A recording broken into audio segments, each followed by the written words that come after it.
are looking at a live view of the Falcon Heavy. Yes, the Falcon Heavy on historic pad 39A at Kennedy Space Center, awaiting liftoff at 3:45 p.m. local time.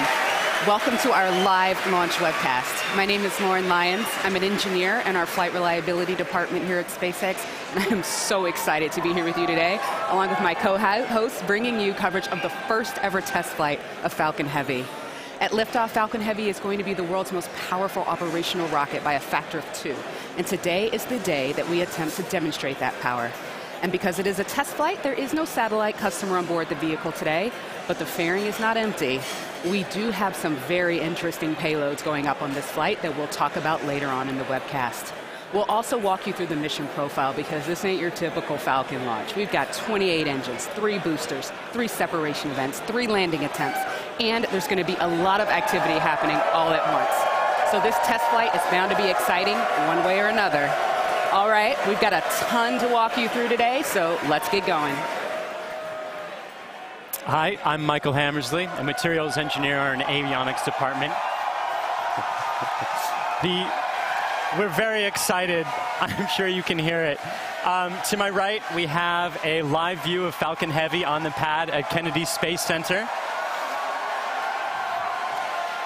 Falcon Heavy is essentially 3 Falcon 9 rockets all strapped together, which means it can carry much larger payloads not only to Earth orbit, but to the Moon and Mars as well. So like Falcon 9, Falcon Heavy is a 2-stage launch vehicle. The big difference is that the first stage in Falcon Heavy is comprised of 3 cores, while Falcon 9 has only 1. Now, each one of these 3 cores has 9 M1D engines, making for a total of 27 engines overall.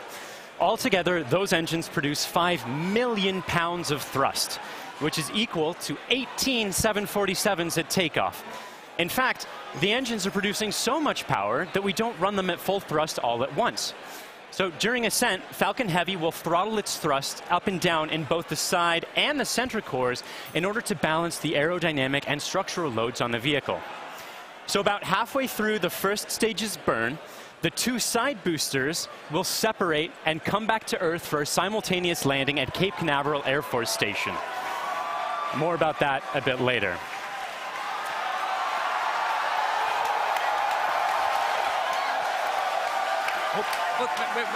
Wait.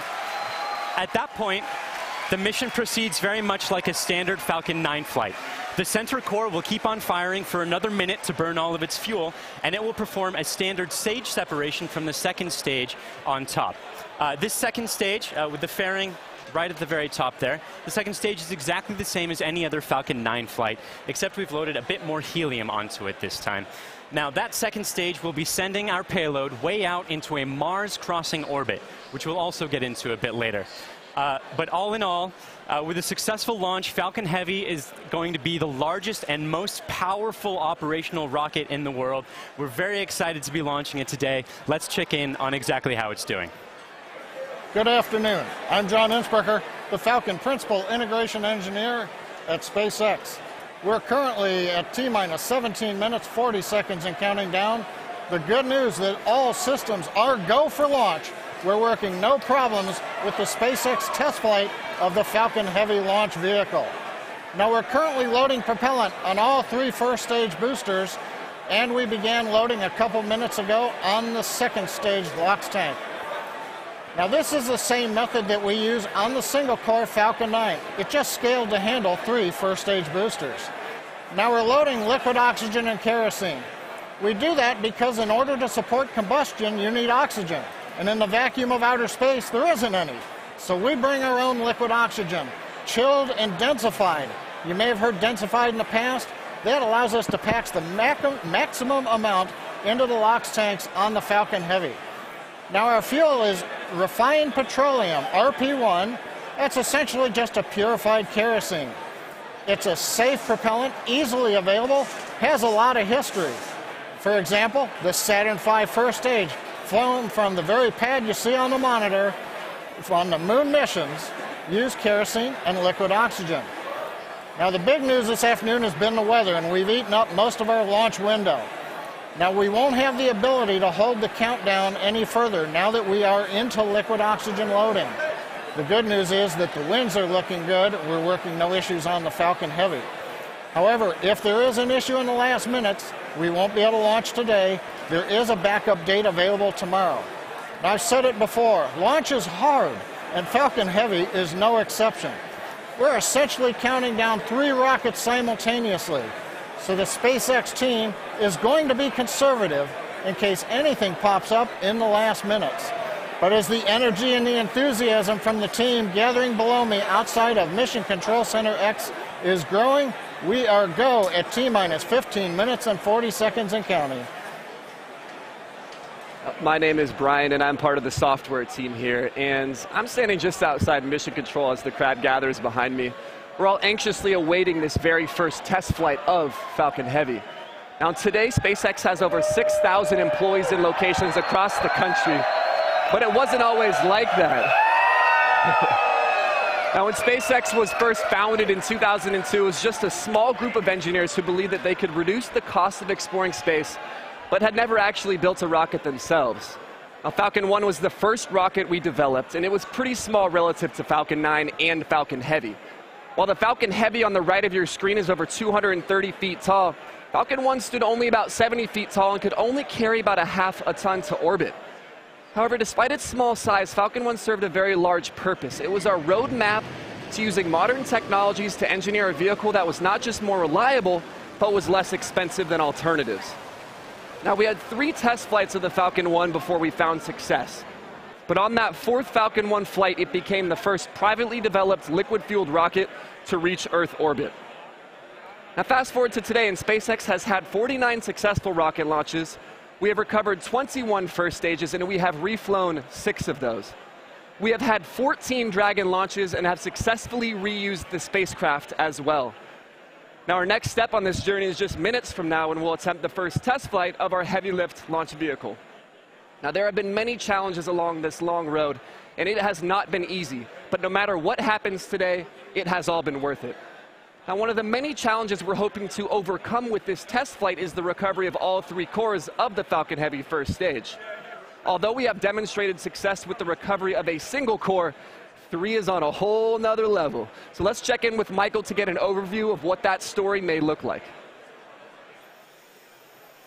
At SpaceX, our primary goal is to enable people to live on other planets, most notably Mars. But it's hard to do this without dramatically lowering the cost of access to space.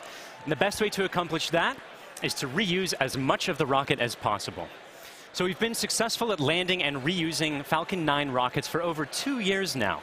And Falcon Heavy aims to continue this trend of reusability. So today, we'll be attempting to recover all 3 of the first stage cores by using both of our landing methods, by land and by sea. So the side boosters have actually been used before on missions TICOM 8 and CRS 9. And at the time of booster separation, during ascent, the side cores will still be going slowly enough to turn around. So it makes sense to return them to Cape. They'll be executing a 3-burn maneuver to get them back to landing zones 1 and 2 and Cape Canaveral Air Force Station. You may have heard of landing zone 1. Landing zone 2 is an identical landing pad right next to it for Falcon Heavy landings. The center core will be going too fast to efficiently return it to Cape Canaveral Air Force Station. So we're going to use the autonomous spaceport drone ship to catch it about 300 miles off the Florida coast. It will also be executing 3 burns to get there.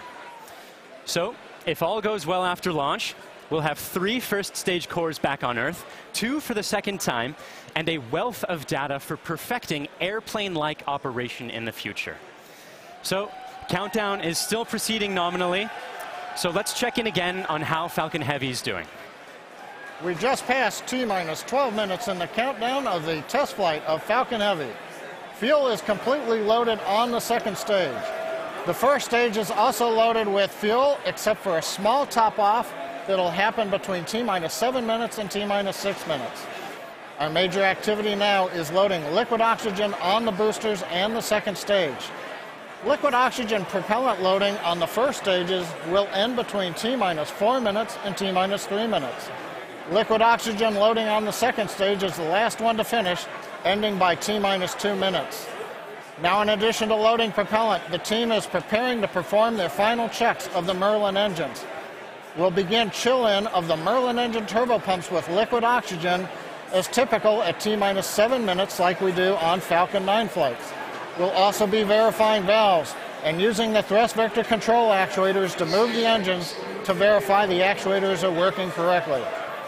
As we get to T-minus 4 minutes, the clamp on the top of the strung back will open. You can see it just behind the Falcon Heavy. That entire structure will move about 1.5 degrees away from the rocket. At liftoff, it will move the rest of the way to clear Falcon Heavy, just like Falcon 9 flights. At the T-minus 1 minute mark, the flight computers will go into startup mode. They'll be controlling the countdown on the Falcon Heavy. What's different in this flight? Engine ignition will begin at T-minus 5 seconds on the 2 side boosters, followed 2 seconds later by the center core. Now we're continuing to watch the weather, making sure that the ground liftoff winds don't exceed the maximum. But they're looking good right now. We continue monitoring the upper altitude winds as reported by the balloons. But right now at T-minus 10 minutes and 10 seconds and counting, the Falcon Heavy test flight is go. Because the first flight of Falcon Heavy is a test mission, we do not have a customer spacecraft on board today. Instead, we put something a little special with SpaceX inside the fairing. Now, more often than not, on the first flight of a new rocket, engineers will choose to fly a mass simulator, which is basically a heavy object of some sort to simulate the dynamics of flying a payload, but with little consequence if the mission doesn't work out exactly as planned. And as many of you already know, we have opted to have a little fun with our mass simulator. Stacked inside the fairing is Elon's cherry red Tesla Roadster. And inside of it, a passenger. His name is Starman, but don't worry, he's not human. But he is donning the SpaceX-designed spacesuit that our human astronauts will be wearing on Crew Dragon. And if all goes well today, we hope to get some live views of it as it makes its way into space. Now, in addition to the Roadster, you might also catch a glimpse of a smaller passenger, which is a tiny little Hot Wheel Roadster carrying a tiny little Starman, which is a little Easter egg for today's mission, so keep your eyes peeled for that. But those are not the only payloads we're flying today. Secured inside the Roadster is another really special passenger called an ARC. An ARC is a 5D laser optical quartz storage device, which is essentially a high-tech, high-data storage unit that can survive in the harsh environment of space. It's built by the ARC Mission Foundation, which is an organization whose purpose is to store libraries of human knowledge and data on these devices and send them off into space with interplanetary travelers, thus preserving human achievements well beyond Earth. On the ARC that's being launched today, the Foundation has stored Isaac Asimov's classic sci-fi series, The Foundation Trilogy, which was the original inspiration for the ARC mission. And given that making humanity a multiplanetary species is the core purpose of SpaceX, launching an ARC on this mission just seemed fitting. And last but certainly not least, a little something special for our hardworking SpaceX team. Mounted on the payload attach fitting, which is the structure that holds the Roadster onto the second stage, there's a plaque on which the names of over 6,000 of our SpaceX employees are engraved. The work that goes into designing, building, testing, and launching a vehicle of this sort is no small feat. And we are super excited to be a part of the Roadster's billion-year journey through the solar system. As Lauren just mentioned, if all goes well today, Falcon Heavy will put the Roadster on board into an Earth-Mars orbit around the sun on a journey that could last for 1 billion years. Now, on a universal scale, this means that the Roadster will be tracing the shape of an ellipse with the sun at one of its fixed points, or one of its foci. Now, we call this heliocentric because it is sun-centered. The outermost distance on that same ellipse will intersect the path that Mars takes while it is on its own journey around the sun. That's quite far away. That will reach a maximum distance from Earth of over 400 million kilometers. In Earth terms, that's about the same as a trip around the equator 10,000 times. Now, during its journey, the Roadster will also reach a maximum velocity of nearly 40,000 kilometers per hour, or about 20 times faster than a speeding bullet. Now, as we said, it should stay up in orbit around the sun for about 1 billion years, and it's a very long, exciting road ahead, and we are thrilled to be able to take the first steps on that journey just 5 minutes from now.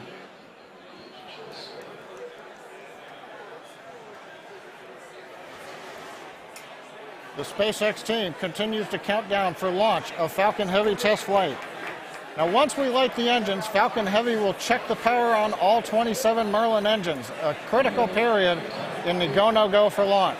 It'll then command release from the ground hold downs. 40 seconds into flight, we'll decrease power on the two side boosters in preparation for maximum aerodynamic loads on the vehicle. Once we get through this period, Falcon Heavy will throttle back up to full power on the side boosters. About half a minute later, we will again throttle down the two side boosters. This time we're decreasing the forces on the rocket structure. At this point in flight, the vehicle is much lighter, having burned off much of the propellant, but we are increasing thrust. 2.5 minutes into flight, we'll fully turn off the side boosters, an event called BECO, Booster Engine Cutoff. At this point, the pneumatic separation system on the center core will unlock the two side boosters and push them away. The side boosters will disconnect first at the top of the center core, then milliseconds later from the bottom, so they'll actually rotate away from the center core slightly. Once the side boosters are clear, the center core will throttle up to full power and burn for another 25 seconds. Finally, at just past 3 minutes after liftoff, the center core will shut down, an event called MECO, Main Engine Cutoff, and the second stage will separate. From this point on, it's like a Falcon 9 mission. The fairing will separate, the MVAC-D upper stage engine fires, eventually sending the stage and payload out into the solar system to orbit around the sun. So that gives you a feel for the sequence of events we're planning on today's flight. So now, at T-minus 4 minutes 45 seconds and counting, let's witness the test flight of Falcon Heavy.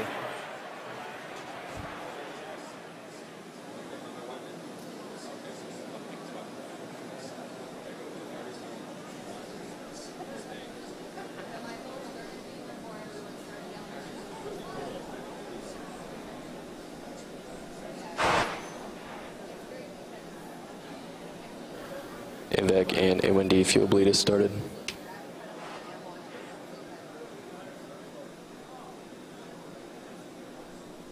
Safety Inline crate lock alarms are slow, open. throttling to close up.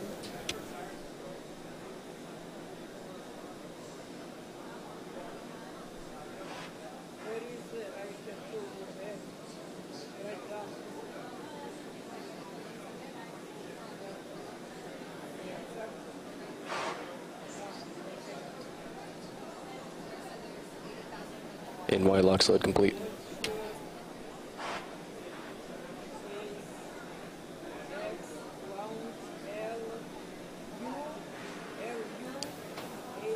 PY lock slide, throttling to close up.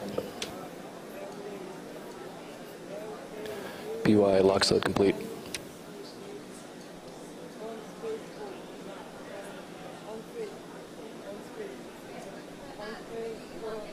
Stage 2 TVC motion's nominal.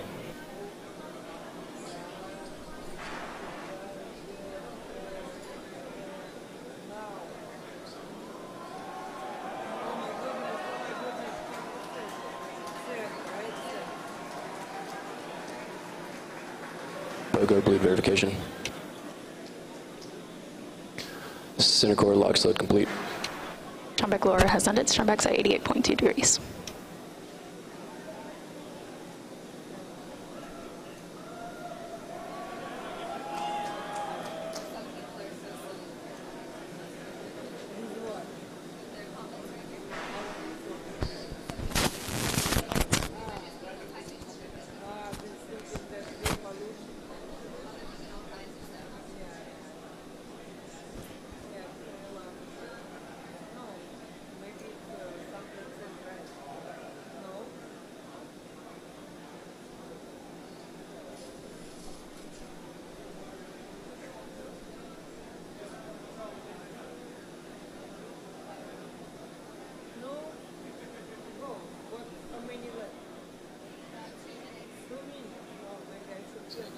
Stage 2 locks load complete. Falcon Heavy prop load is complete.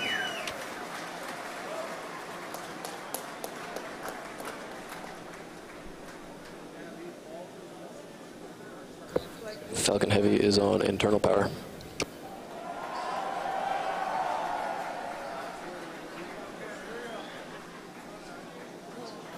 Vehicles in self-align.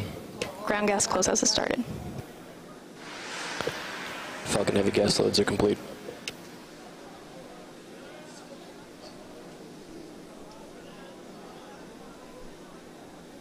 M1D fuel bleed complete.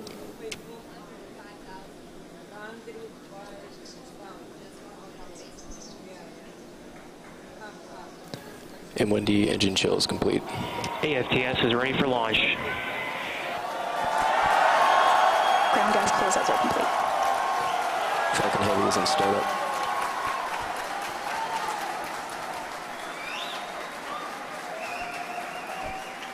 Stage 2 pressing for flight.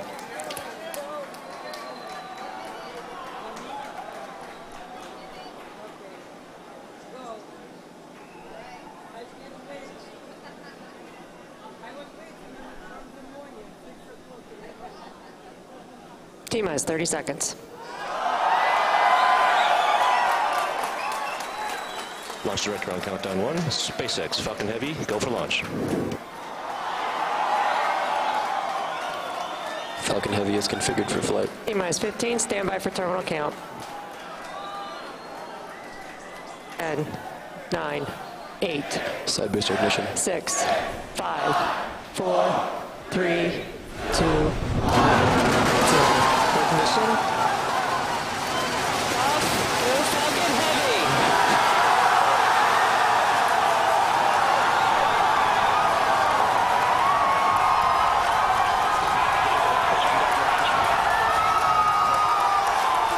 Stage 1 propulsion is nominal.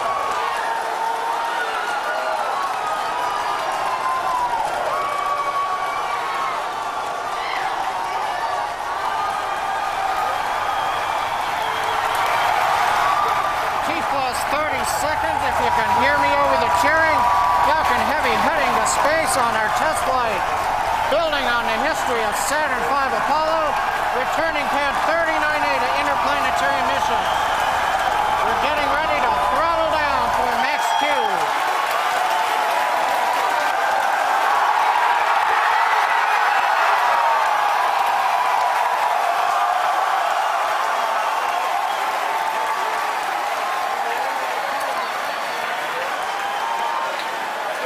Vehicle is supersonic.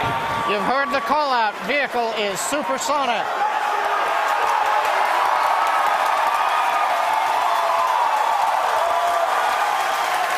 Side boosters are now throttling back up to full Vehicle has power. reached maximum dynamic pressure. We're past max Q, the period of maximum loads on the vehicle. Next up, we'll be waiting for the side boosters to begin to throttle down prior to booster engine cutoff and separation 2.5 minutes into flight.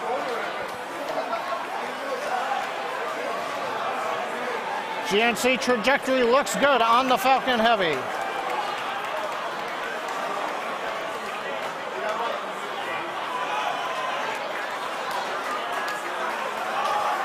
Reports show that the M1D engine performance is nominal.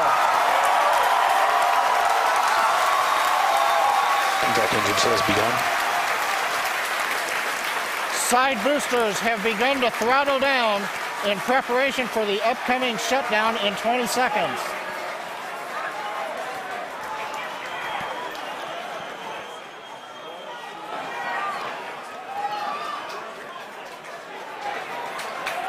Major event coming up with side booster shutdown and separation. Inside shutdown. Side boosters. Beacon. Center. We're throttling up. S1 keeps going.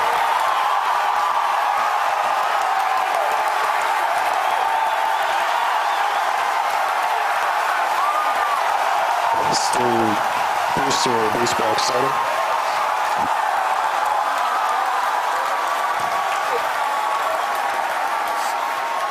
Successful separation. We're coming up on MECO in shutdown. Stay set. Separation confirmed. Event recognition. This big burn looks good on side boosters. Background startup.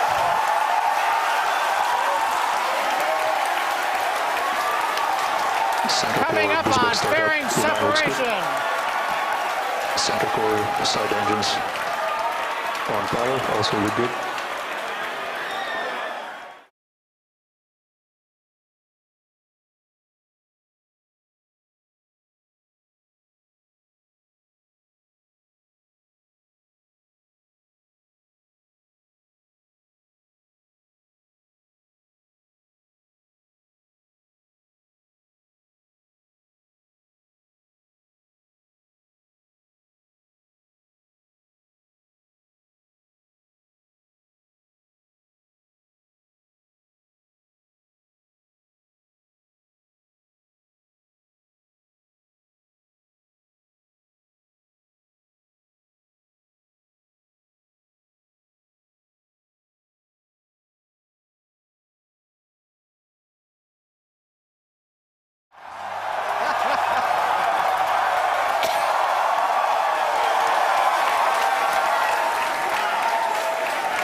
Wow.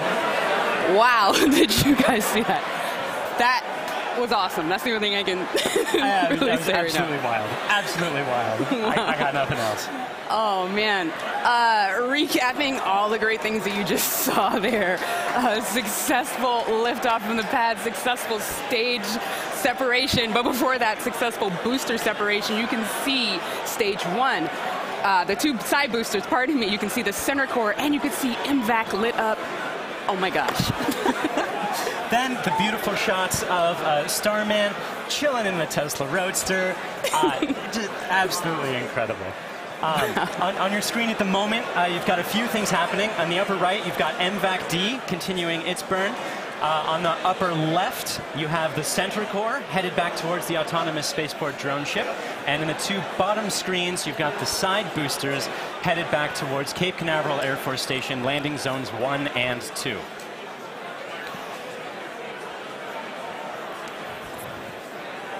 The next step coming up for the side boosters and the center booster is the re-entry burn.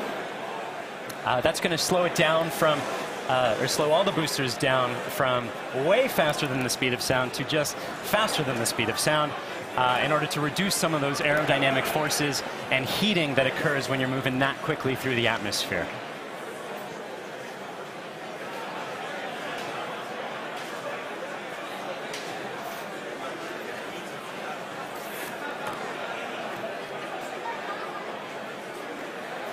And as you can see on your screen, that re-entry burn for those 2 side boosters has begun.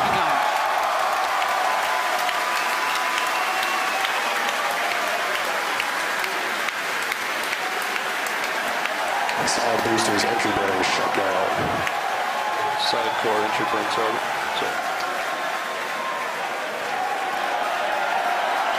The center core in the upper left of your screen performing its own re-entry burn. You can see the edge of Cape Canaveral in both of the side booster cameras as those are coming in. PY and NY side boosters have saved. Center core entry burn shutdown. And even though those look very similar, those 2 boosters views, those are actually representing different boosters. And they're heading towards Earth. They're about to begin their landing burns. We'll hopefully be able to bring you nice footage of that. Both side boosters transonic. And watch for the landing lights deploy at the tail end of that landing burn.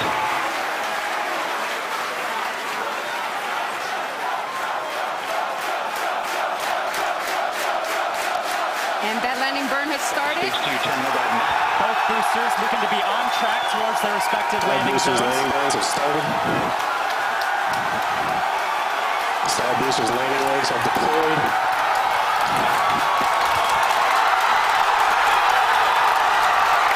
And the Falcons have landed. LZ1, LZ2, both side boosters have touchdown. Landing off the move on to 11 recovery 1 and recovery 2. And coming up very shortly, the center core will be attempting its landing on the autonomous spaceport drone ship.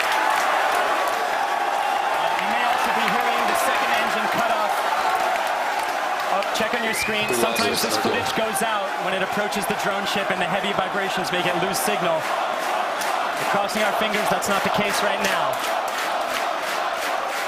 Stage 2, nominal parking orbit insertion. So it looks like that landing is happening at the moment. We have lost signal.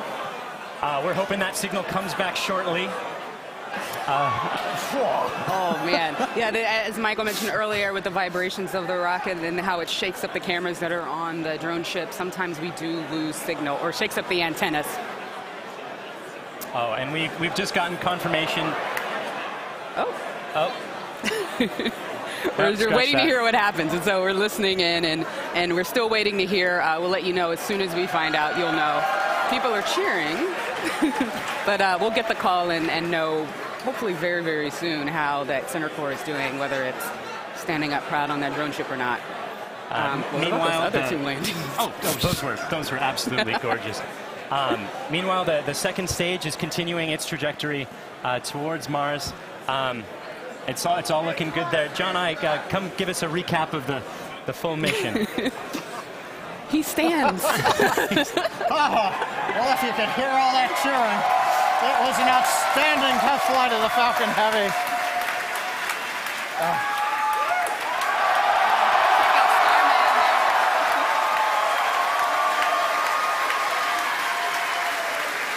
Cameras cycling right now. Live views coming down from low Earth orbit. The second stage successfully got there, and it got there as the culmination of a great Falcon Heavy test flight. We lit 27 engines, throttled the boosters up and down. We separated the side boosters. They came back spectacular simultaneous landing. The center core did its job. The second stage did it. Everything that you could want in a test flight we got here. Now we're just looking for the icing on the cake to find out what happened on the drone show. But all in all, an outstanding test flight for Falcon Heavy.